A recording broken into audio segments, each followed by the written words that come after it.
आजच्या व्हिडिओमध्ये डिस्कस करूया मल्टिपल चॉईस क्वेश्चन. तुम्ही सांगण्यात ते एकदम सोपं आहे, पण या चारी मधून कोणतं ऑप्शन एकदम करेक्ट आहे, ते का करेक्ट आहे ते आपल्याला समजणं गरजेचं आहे आणि तेच आपण इकडे या व्हिडिओमध्ये डिस्कस करणार आहोत. चला बघूया. आता पहिल्यांदा काय दिलं इकडे, दोन ट्रायंगल्स आहेत एबीसी आणि पीक्यूआर. हे ट्रायंगलचे जे फिगर आहेत ते आपल्याला ऑलरेडी दिलं आहे आणि सांगितलंय AB upon QR is equal to BC upon PR is equal to C upon PQ. म्हणजे हे तीन रेशोज आपल्याला इक्वल दिले आणि हे इन्फॉर्मेशन बघून आपल्याला काय सांगितलंय, देन चार ऑप्शन पैकी कोणतं करेक्ट आहे ते आपल्याला ओळखायचं आहे. ओके, तर तुम्ही चारही ऑप्शन मध्ये बघितलं तर बघा काय दिलंय, triangle PQR similar to triangle ABC. म्हणजे ट्रायंगल सिमिलर लिहायचंय. सिमिलर लिहायचंय फक्त रेशो मधून, म्हणजे आपल्याला करस्पॉन्डन्स बघून त्या ट्रायंगलचे नाव लिहावं लागेल ना. ते समजायचंय. ओके, सेकंड बघा, triangle PQR similar to triangle CA. Third बघा, triangle CBA similar to triangle PQR. Fourth बघा, triangle BCA similar to triangle PQR. म्हणजे एक समजलं, स्मार्ट बना. इकडे काय दिलंय, चारी मध्ये ट्रायंगल PQR कॉन्स्टंट आहे. म्हणजे आपण एका ट्रायंगलचे जे नाव फिक्स करणार आहोत ना, त्याचं नाव ट्रायंगल PQR ठेवूया. ओके, ते घेतलं. आता दुसऱ्या ट्रायंगलचं नाव करस्पॉन्डन्स बघून आपल्याला लिहावं लागेल. आणि मी ऑलरेडी याच्याबद्दल डिस्कस केलंय, जेव्हा सिमिलॅरिटी डिस्कस केलं, टेस्ट ऑफ सिमिलॅरिटी आपण डिस्कस केलं, तेव्हा आपण शिकलोय ना, ते डिस्कशन केलंय ना. ते व्हिडिओ नाही बघितलं तर बघून घ्या, डिस्क्रिप्शन मध्ये त्याचं लिंक दिलंय. ओके, आता रेशियोज मधून करस्पॉन्डन्स कसं ओळखायचं, एकदम सोपं आहे. मी ट्रिक सांगितलं माहितीये. ओके, काय ते, मिसिंग वर्टाइसेस बघायचं. फर्स्ट रेशो बघा, याच्यामध्ये AB आहे, म्हणजे ट्रायंगल ABC मध्ये AB आहे, म्हणजे कोणतं वर्टेक्स मिसिंग आहे, C. इकडे QR आहे, म्हणजे काय मिसिंग आहे, P. म्हणजे आपल्याला समजलं की करस्पॉन्डन्स आहे C आणि P मध्ये. म्हणजे P बरोबर काय करस्पॉन्ड करताय, C. Very good. चला आता सेकंड रेशो बघूया. BC आहे म्हणजे काय मिसिंग आहे, A. इकडे PR आहे म्हणजे काय मिसिंग आहे, Q. म्हणजे A बरोबर Q आहे, म्हणजे Q च्या समोर इकडे A लिहिणार. आता दोन 1 to 1 करस्पॉन्डन्स आपल्याला दिले, समजलंय म्हणजे वाटायचं. म्हणजे तिसरं जे राहिलं तेच आहे ना, म्हणजे C झालंय, A झालंय, म्हणजे उरलं काय, B. म्हणजे इकडे येणार आहे B. म्हणजे हे करेक्ट आहे. आता हे ऑप्शन बघूया कुठे आहे का. फर्स्ट मध्ये बघा, triangle PQR similar to triangle ABC. नाही. सेकंड बघा, triangle PQR similar to triangle CAB. हा, तेच आहे. म्हणजे करेक्ट ऑप्शन कोणतं आहे, ऑप्शन बी. म्हणजे इकडे तुम्हाला उत्तर लिहिताना काय लिहायचं, हे सगळं लिहायचंय का, नाही. तुम्हाला फक्त लिहायचंय option B, triangle PQR similar to triangle CAB. फक्त तेच लिहायचंय आणि ते करेक्ट आहे. ओके, बघा सी ऑप्शन नाही ना, ते बरोबर आहे का बघून घ्या एकदा. ट्रायंगल PQR आणि ट्रायंगल CBA नाही. फोर्थ बघा, ट्रायंगल PQR आणि ट्रायंगल BCA नाही. म्हणजे हे आहे राईट उत्तर. झालं. आता इंटरेस्टिंग आहे ना. चला पुढे बघूया, दुसरं बघूया. आता इकडे काय दिलंय, triangle DF and triangle PQR. दोन ट्रायंगल्स आहेत. याच्यामध्ये आपल्याला काय दिलंय, angle D is congruent to angle Q. Angle D आणि अँगल Q कॉन्ग्रुएंट आहे. ओके, अँगल E आणि अँगल R कॉन्ग्रुएंट आहे. म्हणजे आपल्याला माहिती आहे या दोन्ही ट्रायंगल मध्ये दोन पेअर ऑफ अँगल्स इक्वल आहेत.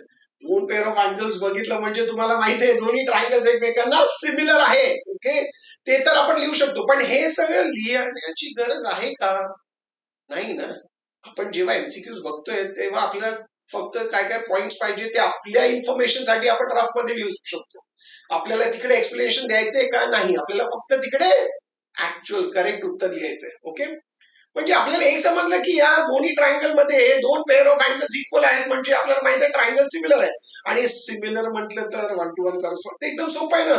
अँगल D अँगल Q ला म्हणजे D च्या समोर Q येणार, अँगल E अँगल R ला म्हणजे E च्या समोर R येणार, म्हणजे उरलं काय इकडे P. ते करस्पॉन्डन्स आपल्याला समजलं by A test of similar. Okay, पण सांगितलं काय इकडे, then which of the following statement is false. Okay, इकडे ट्रू नाही ओळखायचंय, फॉल्स कोणतं आहे. ओके, चला फर्स्ट बघा. म्हणजे इकडे रेशो बद्दल सांगितलंय. आता ट्रायंगल सिमिलर म्हणतं तर रेशो मिळणार का, तुम्ही सांगणार हो, करस्पॉन्डिंग साईडचे रेशोज इक्वल असतात, म्हणजे ते लिहून घेऊया. काय येणार आहे, first ratio D upon QR. या D upon QR equal to दुसरा रेशो काय, EF अपॉन RP. ते लिहिलं. इक्वल टू तिसरं रेशो काय, ते आहे DF अपॉन QP. लिहिलं. हे पण रेशो आपण लिहून ठेवलंय, DF अपॉन QP. हे आपलं झालंय. ओके, आता बघूया फर्स्ट रेशो जे दिलंय.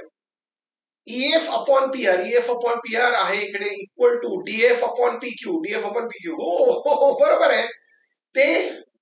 राईट आहे ना फर्स्ट ऑप्शन, ते ट्रू आहे. पण आपल्याला फॉल्स कोणतं ते ओळखायचं आहे. म्हणजे फर्स्ट ट्रू आहे. ओके. सेकंड बघा, D upon P Q, D upon P Q येते का? नाही, डी अपॉन क्यू आर येते. तर डीएफ बरोबर येते. म्हणजे जे सेकंड आहे ना ते रॉंग आहे, फॉल्स आहे. कारण बघा ईएफ अपॉन पी आर बरोबर आहे, पण फर्स्ट रेशो जे दिले ते रॉंग आहे. म्हणजे ऑप्शन बी फॉल्स आहे. चला सी बघूया. D upon Q R, D upon Q R आहे equal to DF upon P Q, ते पण आहे. म्हणजे सी ट्रू आहे, ए ट्रू आहे, सी ट्रू आहे, बी फॉल्स आहे. ओके. डी बघा, EF upon RP, EF upon RP म्हणजे हे आहे equal to D upon Q R. Okay. म्हणजे डी जे ऑप्शन आहे ते पण ट्रू आहे. आपल्याला ओळखायचं कोणतं फॉल्स आहे ते आपल्याला ऑलरेडी ओळखायचं, ते आहे ऑप्शन नंबर बी. म्हणजे आपलं उत्तर असणार आहे ऑप्शन बी. समजलं? एकदम सोपं. आवडतंय ना? आणि लक्षात येतं कसं करायचं. तुम्ही सांगा अजून करूया. चला दुसरं बघूया. आता इकडे काय दिलंय आपल्याला, या फिगर मध्ये दिलंय, फिगर ऑलरेडी दिलंय आणि प्रश्नामध्ये दिलंय की हे दोन्ही जे ट्रायंगल्स आहेत याच्यामध्ये अँगल डी अँगल ई ला इक्वल आहे, अँगल सी अँगल एफ ला इक्वल आहे. ते बघितलं म्हणजे आपल्याला ऑलरेडी समजलंय की हे दोन्ही ट्रायंगल्स एकमेकांना सिमिलर असणार आहे. अँगल बी अँगल ई ला आणि अँगल सी अँगल एफ ला इक्वल आहे. म्हणजे दोन्ही ट्रायंगल्स एकमेकांना सिमिलर आहे. कोणत्या टेस्टनी? हे टेस्ट ऑफ सिमिलॅरिटी. म्हणजे आपल्याला इकडे कळालं की हे दोन्ही ट्रायंगल सिमिलर आहेत. ओके, हे आपल्याला समजलं. पण पुढे अजून एक इन्फॉर्मेशन दिलंय की AB is equal to 3 times D. ओके, हे कशाला दिलंय? हे म्हणजे AB आणि डी जे ते करस्पॉन्डिंग साइड्स आहे ना. ओके, आता ट्रायंगल सिमिलर म्हटलं तर त्याला आपण रेशो मध्ये घेऊ शकतो, रेशो फॉर्म मध्ये. म्हणजे रेशो फॉर्म मध्ये आपण याला लिहू शकतो का? डी इकडे येणार. म्हणजे आपल्याला काय मिळणार आहे? AB upon D left hand साइडला इक्वल टू रेशो काय इकडे राईट हँड साइडला 3 आहे. याचा रेशो 3 आहे. पण हे का दिलंय? पुढे बघा काय दिलंय. Then which of the statements regarding the two triangles is true. म्हणजे हे जे इन्फॉर्मेशन दिलंय हे बघून आपल्याला हे समजायचंय आणि उत्तर हे द्यायचंय की या दोन्ही ट्रायंगल मध्ये कोणतं रिलेशन ट्रू आहे. कोणते रिलेशन? ते 4 रिलेशन दिले ना, बघूया. फर्स्ट काय दिलं? Triangles are not congruent and similar. Okay, congruent similar, similar तर आपण बघितलं. बघूया. सेकंड काय? Triangles are similar but not congruent. Okay, similar माहिती आहे, congruent. Okay. Third, triangles are congruent and similar. Fourth option आहे none of the statements above is true. म्हणजे या ऑप्शन्स मध्ये आपल्याला सिमिलॅरिटी आणि कॉन्ग्रुएन्स बद्दल म्हटलंय या दोन्ही ट्रायंगल्स. आता आपण बघितलं हे दोन्ही ट्रायंगल्स एकमेकांना सिमिलर आहे, पण कॉन्ग्रुएंट आहे का? आता हे कॉन्सेप्ट पण आपण जेव्हा सिमिलॅरिटी शिकत होतो ना, डिस्कस करत होतो, तेव्हा आपण हे शिकलोय, समजलंय. नाही बघितलं तर ते व्हिडिओ बघून घ्या, त्याचं लिंक मी तुम्हाला डिस्क्रिप्शन मध्ये दिलंय. आणि मी सांगितलं होतं की ट्रायंगल सिमिलर आहे, पण ते एकमेकांना कॉन्ग्रुएंट कधी होणार? सिमिलर ट्रायंगल्स एकमेकांना कॉन्ग्रुएंट कधी होणार? कॉन्ग्रुएन्स मध्ये करस्पॉन्डिंग साइड्स इक्वल असतात. म्हणजे त्यांचं रेशो किती असतं? इक्वल झालं तर रेशो काय येणार आहे? 1 आहे ना. ओके, म्हणजे सिमिलर ट्रायंगल्स कॉन्ग्रुएंट होऊ शकतं जर त्यांच्या करस्पॉन्डिंग साइडचं रेशो 1 असलं तर. पण इकडे रेशो आपल्याला काय मिळालं? 3. म्हणजे आपण आपल्याला सांगा इकडे रेशो इक्वल टू 1 आलंय का? नाही, नॉट इक्वल टू 1 आहे. म्हणजे हे ट्रायंगल्स कॉन्ग्रुएंट आहेत का? नाही. म्हणजे आपल्याला इकडे काय समजलं? हे दोन्ही ट्रायंगल्स एकमेकांना सिमिलर आहे पण कॉन्ग्रुएंट नाही. फर्स्ट ऑप्शन बघा, are not congruent not similar. Wrong, हे नाही. हे ट्रू आहे का? नाही. सेकंड बघा, triangles are similar but not congruent. हो, तेच तर आहे, तेच तर आपण डिस्कस केलं. ओके, म्हणजे ऑप्शन बी करेक्ट आहे. थर्ड बघा, हे ट्रू नाही ना, triangles are congruent and similar नाही. फोर्थ पण नाही. म्हणजे आपल्याला इकडे समजलं. इंटरेस्टिंग होतं ना एकदम. Very good. चला आता तयार आहात ना दुसरं बघायला? चला बघूया. आता इकडे बघा काय दिलंय. 2 ट्रायंगल्स आहेत, ट्रायंगल एबीसी आणि ट्रायंगल डीएफ. ते इक्विलॅटरल ट्रायंगल्स आहेत. आता इक्विलॅटरल ट्रायंगल्स बद्दल आपल्याला माहित आहे की इक्विलॅटरल ट्रायंगल्स नेहमी एकमेकांना सिमिलर असतं. हो ना. आणि असं एक सम ऑलरेडी आपण डिस्कस केलंय. ते 2 मार्काचं एक सम होतं, ते आपण डिस्कस केलंय. ते प्रॅक्टिस सेट 1.4 मधलं होतं. ते बघा आणि त्याचं लिंक मी तुम्हाला डिस्क्रिप्शन मध्ये दिलंय. म्हणजे तुम्हाला समजेल ते सेमच होतं, हेच सम होतं. ओके.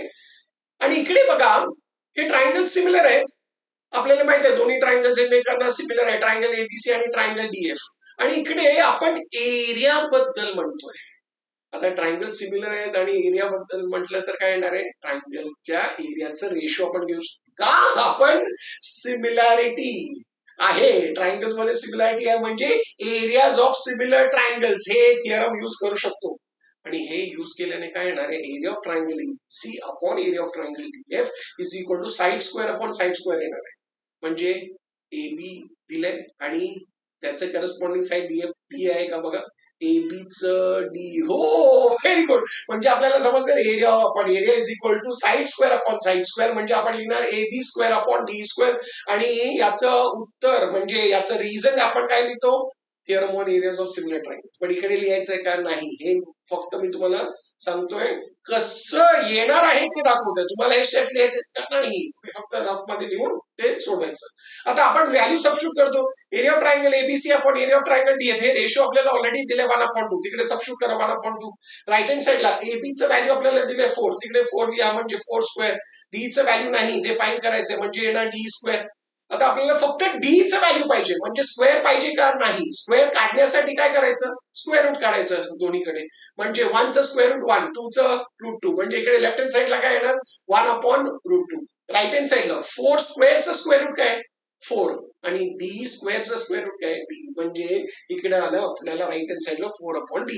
आता डी फाइंड करायचं म्हणजे तुम्ही सांगा क्रॉस मल्टिप्लाय करा. डी इंटू 1 किती, डी इक्वल टू 4 इंटू √2 काय ते 4√2. म्हणजे डीचं व्हॅल्यू किती आलंय 4√2. म्हणजे कोणतं ऑप्शन बघा बघा बघा, फोर्थ ऑप्शन, ऑप्शन डी हे करेक्ट ऑप्शन आहे. Very good. सोपं होतं, तुम्ही सांगणं एकदम इंटरेस्टिंग होतं. अजून एक बघूया, चला एक अजून एमसीक्यू बघूया. आणि याच्यामध्ये काय दिलंय, इकडे दिलंय X Y is parallel to BC. म्हणजे या ट्रायंगल मध्ये आपल्याला एक लाईन आहे एका साईडला पॅरलल आहे. Then which of the following statements is true. आता स्टेटमेंट्स मध्ये तुम्ही बघा रेशोज. मी नेहमीच तुम्हाला सांगितलं की एका ट्रायंगल मध्ये जेव्हा एक लाईन एका साईडला पॅरलल होतं ना, आपल्याकडे 2 ऑप्शन असतात. एक तर ते छोटं ट्रायंगल आणि मोठं ट्रायंगल यांना आपण सिमिलर दाखवू शकतो. माहित आहे ना, ओके. कसं दाखवू शकतो मी सांगणार, ए टेस्ट. आठवत आहे कसं, एकदम सोपं आहे. कॉमन अँगल ए आणि एक pair of corresponding angle x आणि बी घ्या, नाहीतर वाय आणि सी घ्या, कोणतेही चालेल. म्हणजे हे दोन्ही ट्रायंगल्स एकमेकांना काय असणार आहे, similar. Triangle X Y similar to triangle A B C. का बरं, आपल्याला माहिती आहे by A A test of similarity. आणि ट्रायंगल सिमिलर झालं तर आपल्याला काय येणार आहे, करस्पॉन्डिंग साईडचं रेशो. करस्पॉन्डिंग साईडचं रेशो म्हणजे 3 रेशोज येणार. काय काय येणार, A X upon A B first ratio. नंतर आपल्याला मिळणार आहे A Y upon A C. Okay, next ratio.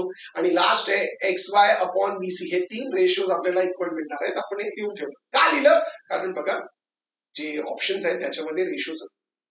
तर फर्स्ट बघा ना, first A B upon A C. A B आणि ए सी इकडे आहे. ओके, म्हणजे हे 2 रेशो कन्सिडर करूया पहिल्यांदा. पण आपल्याला काय पाहिजे, ए बी अपॉन ए सी पाहिजे. ए बी तर इकडे आहे, एसी इकडे आहे, म्हणजे ए बी इकडे पाहिजे. ओके, याला आपण क्रॉस मध्ये असं स्वॅप करू शकतो का, आदला बदली करू शकतो. हो, 2 रेशोज इक्वल आहे मध्ये क्रॉस मध्ये असं डायगनली स्वॅप केलं तर ते रेशो सेमच असतं. व्हेरी गुड, म्हणजे स्वॅप करा. आता बघा, ते फर्स्ट ऑप्शन करेक्ट आहे का, A B upon A C. Okay, equal to X upon A Y. Wow, correct आहे, हे स्टेटमेंट ट्रू आहे. हे ऑप्शन ए करेक्ट आहे. चला बी बघूया, ए एक्स अपॉन एक्स बी. एक्स अपॉन एक्स बी म्हटलं तर याच्याने नाही येणार. तर ते कसं येणार, आपल्याला मी सांगितलं ना स्टार्टिंगला, आपण हे ऑप्शन असलं तर ट्रायंगलचं सिमिलर दाखवू शकतो, नाहीतर त्यांना आपण तिकडे बेसिक प्रोपोर्शनॅलिटी थिअरम पण युज करू शकतो. आणि ते युज केल्याने काय येणार आहे, पार्ट्स बघा, या पार्टचा ratio A X upon X B equal to A Y upon Y C. ते लिहून ठेवा. आता बघा, ते सेकंड ऑप्शन करेक्ट आहे का, A X upon X B left hand side बरोबर आहे. ए वाय अपॉन एसी तिकडे दिले पण आपल्याकडे वायसी आहे, म्हणजे हे ऑप्शन करेक्ट नाही, बी रॉंग आहे. थर्ड बघा, सी ए एक्स अपॉन वायसी. ए एक्स अपॉन वायसी तर येणारच नाही, म्हणजे रॉंग. ओके, डी बघा, ए बी अपॉन वायसी. आता ए बी म्हटलं तर इकडे ए बी अपॉन वायसी येणारच नाही, म्हणजे फोर्थ ऑप्शन पण रॉंग आहे. म्हणजे इकडे फक्त आपल्याला काय येणार आहे, फक्त कोणतं ऑप्शन करेक्ट आहे ते आहे ऑप्शन ए. आणि हे आपल्याला हे कसं आलेलं, बेसिक प्रोपोर्शनॅलिटी थिअरम. आणि ऑप्शन बघितलं कोणतं ऑप्शन करेक्ट होतं, ऑप्शन नंबर ए. म्हणजे या एमसीक्यूचं उत्तर काय, ऑप्शन ए. आता समजलं की नाही. हे होतं आपल्या प्रॉब्लेम सेट मधलं फर्स्ट जे आहे ते एमसीक्यूज आपण सोडवलं. एकदम सोपं होतं, इंटरेस्टिंग होतं ना. आवडलं म्हणजे व्हिडिओला लाईक करा. आता पूर्ण तुम्हाला प्रॅक्टिस सेट बघायचंय एकत्र, एक सम नाही, एकत्र बघायचंय. प्रॅक्टिस सेट 1.1 साठी इकडे क्लिक करा, 1.2 साठी इकडे क्लिक करा आणि मी तुम्हाला भेटणार पुढच्या व्हिडिओमध्ये. तोपर्यंत शिकत राहा, स्माइल करत राहा, शेअर करत राहा.